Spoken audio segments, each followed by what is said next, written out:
салом дӯстон, калимаи камбек барои барселона хотираи на он қадар нек дорад, аммо имрӯз видеои худро мо ҳамин хел ном мегузорем. Камбеки автор ва беҳтарин футболбоз дар таърихи ин даста Лео Месси. Дар аввал ба онҳое ки дар набудани мо дастгирии худро идома доданд респект мегӯем ва ҳар як нафари навро хушомадид мегӯям ба оилаи бузурги Барса. Охирин хабарҳои ба дастаи дӯстдоштаи мо тааллуқ дошта чунин аст ки бо тартиб дар бораашон гап мезанем. Дӯстон, имрӯз охирон бозии Барселона дар Лигаи Чемпионҳо мегузарад ва он ҳам дар меҳмонӣ бо дастаи охири гурӯҳ Виктория Плзен. Ин рақобат ба монанди бозии дӯстона хоҳад гузашт ва ҳеҷ аҳамияте надорад. Аммо ба ҳар ҳол ғолибият хуб аст нисбат ба мағлубият. Шумо метавонед ин рақобат ва дигар бозиҳои гурӯҳии Лигаи Чемпионҳоро бо ёрии дӯстони мо аз 1x бозам ҷолибтар кунед. Дар онҷо коэффициентҳои баланд ва бонусҳои гуногун шуморо интизор аст. Ҳамчунин нафароне ки то ҳол регистратсия накардаанд метавонанд дар аввалин пардохт бо промокоди барсатиҷӣ соҳиби $100 бонус гарданд. Ссилкаи бозӣ дар комментария. Ба ҳама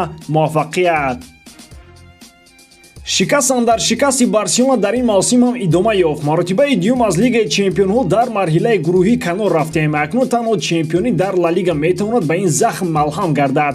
Бозиҳои ҳафтаи ахир умедворро зиёдтар кард. Барселона ирода нишон дода дар дақиқаҳои охир Валенсияро таслим кард ва Реал Мадридам имтиёз аз даст дод. Акнун фарқ миёни ду дастаи даъвогар ба чемпионӣ ҳамагӣ як имтиёзро ташкил медиҳад. Эҳсос мекунед ки дар Ла Лига қаҳрамон шуда чӣ гуна мушкил гардид. Дарҳол ба хотир суханҳои Месси меояд ки мухлисонро огаҳ карда буд. Соли 2009 вақте ки Барса бори охир чемпион шуд, Лео дар дохили варзишгоҳ ба даст микрофон гирифта огаҳ карда буд ки бояд ба қадри ин лаҳза бирасем.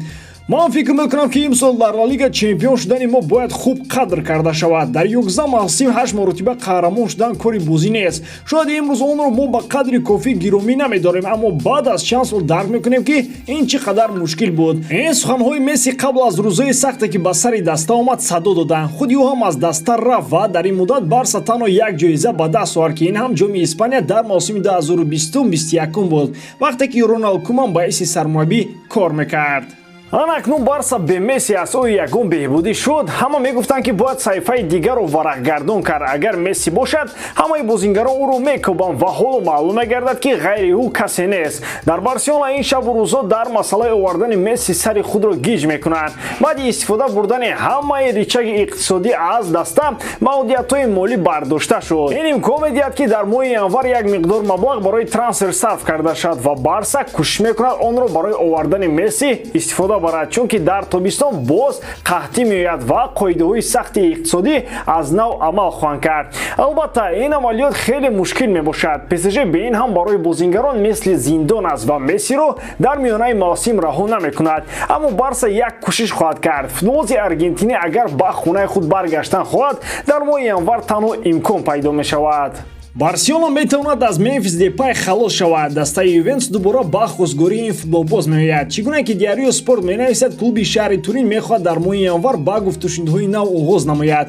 Тобистони гузашта ин трансфер файсал шуда буд. Ювентус ҳам дар ҳолати ногувор қарор дорад. Онҳо аз Лигаи Чемпионҳо канор рафтанд ва дар серия А низ корҳояшон турб аст. Роҳбарияти даста ба сармураббӣ Массимилиано Алегри шанс дода умед доранд ки агар ҳаят пурқувват карда шавад, метавонанд мавсимро наҷот диҳанд. Депай дар Барса қариб ки вақти бозӣ кардан надорад ва Ювентус ба қавли бародаронаи афғонавон аҷала мекунад то дигар дастаҳо талабгор нагарданд. Ҳамон вақт бозингар нидерландӣ аз Юве шаҳрдома дар ҳаҷми 7 миллион евро талаб карда буд, аммо ҷавоби рад гирифт. Ҳамакнун туриниҳо омодаанд ҳамин миқдор музди маош пардохт кунанд то ин ки Депай фавран пешниҳоди онҳоро қабул кунад.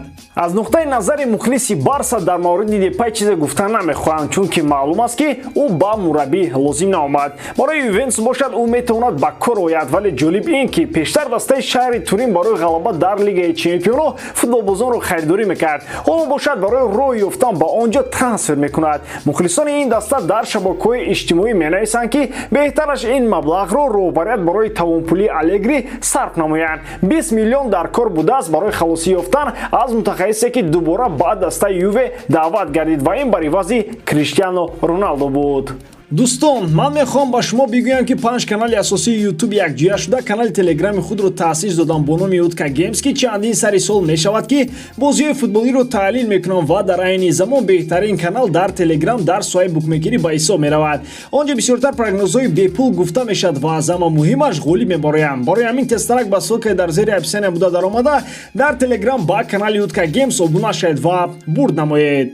Жоржино яке аз номзадони асосӣ дар мавқеи Серхио Бускетс ба ҳисоб меравад. Гуфта мешавад, ки капитани кунунии Барселона пас аз анҷоми мавсими кунунӣ ба он тарафи уқёнус рафта бозиашро дар MLS идома медиҳад. Айни ҳол каталониҳо дар мавқеи Бускетс футболбозони нав ҷустуҷӯ доранд. Қаблан дар бораи Нголо Канте ҳам сухан мерафт. Жоржино худаш иқрор шуд, ки ӯ мехоҳад корномаи худро дар Челси идома диҳад. тавре дар бозиҳо мушоҳида мекунам, Грейм Поттер ба нимоятгари итолиёвӣ имконияти бозӣ карданро медиҳад ва пайваста ӯро дар ҳайати асосӣ ба майдон меорад.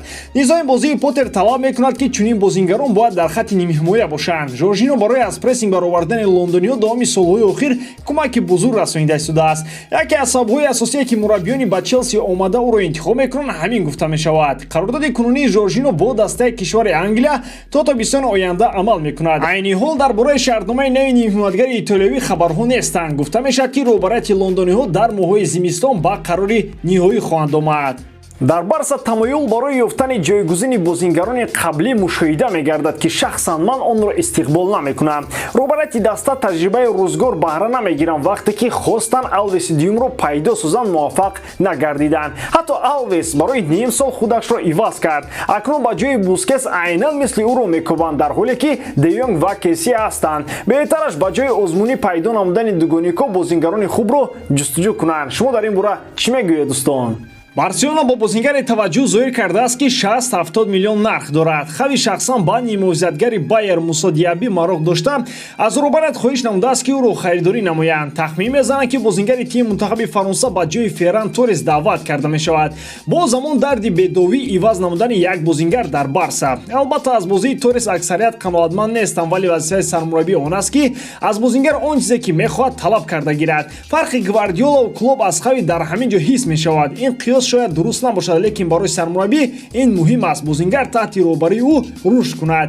Диаби дар мавсими гузашта ассистенти беҳтарини Байер шуд. ӯ дар 32 бозии Бундеслига 13 гол зада 12 ассист кард. бо ин натиҷа дар ҳайати рамзии сол шомил гардид.